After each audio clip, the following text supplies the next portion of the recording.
අපි බලමු කොහොමද නායකයෙ හදාගන්නේ කියලා. කොහොමද මෙන්න මේ පළවෙනි කාණ්ඩයට අයිති ක්‍රියාපද නායකයෙ වලට හරවගන්නේ කියලා.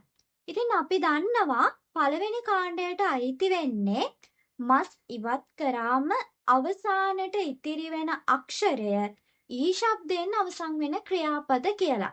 ඉතින් මේ කාණ්ඩයට අයිති ක්‍රියාපද නායකයෙ වලට හරවනකොට මම අර කලින් කියපු ඊ ශබ්දය ආ ශබ්දය බවට පත් වෙනවා. ඉතින් ඔයාලට මෙතන උදාහරණයක් තියෙනවා. ඔන්න මුලින්ම හතරකි මස්.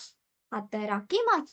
හතරකි මස් කියන එකේ මස් අයින් කරාම මොකද වෙන්නේ? අවසානට ඉතුරු වෙලා තියෙන්නේ කී අක්ෂරය.